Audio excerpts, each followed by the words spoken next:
জন্য বিখ্যাত ছিল লুঙ্গি কাপড়ের বাজারের জন্য শিবরামপুর হাট ছিল বিখ্যাত। এই সেই লুঙ্গি ভালো গামছা। আপনি এই গামছা কোথা থেকে কালেকশন করেন? কোথা থেকে নিয়ে আসেন? জয়পাড়া থেকে কিনে আনেন আর কি। যাক, ভাইয়েরা হচ্ছে লুঙ্গি গামছা এগুলা বিক্রি করেন শিবরামপুর হাটে।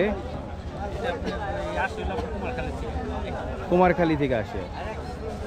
খুবই ভালো, খুবই সুন্দর। এমনি এই বড় সাইজের গামছা কত করে? এটা 160 টাকা দাম, 150 টাকা বিক্রি করেন। লুঙ্গিগুলা লুঙ্গি কোন কয় কোয়ালিটির লুঙ্গি আছে? 4 কোয়ালিটির লুঙ্গি আছে। আচ্ছা, সবচেয়ে ভালোটার দাম কত করে পড়তেছে? 750।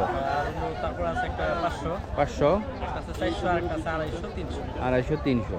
যাক, বিভিন্ন মানে সব ধরনের সব ধরনের কাস্টমারদের বা গ্রাহকদের চাহিদা পূরণের খুব দামি লুঙ্গি থেকে শুরু করে কম দামি লুঙ্গি সবই ওনার কাছে আছে। সো ঠিক আছে, ধন্যবাদ।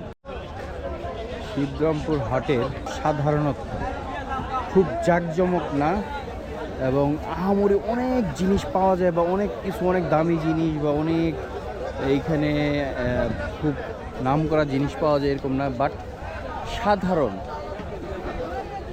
4টা থানার যে লোক আছে, অর্থাৎ শ্রীনগর, মুন্সিগঞ্জ, তারপর হচ্ছে দোহারনবগঞ্জের যে মানুষগুলো আছে, তাদের যে সাধারণ যে প্রয়োজনীয় নিত্য প্রয়োজনীয় যে জিনিসগুলো আছে, এগুলাই এই হাটে এখানে পূরণ হয়ে যায়।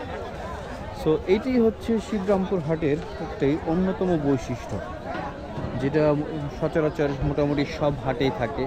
যে এই দাদার কাছে এখানে বিভিন্ন টাইপের সবজির বীজ বিদ্যমান। উনি হচ্ছে সবজির বীজ বিক্রি করতেছেন।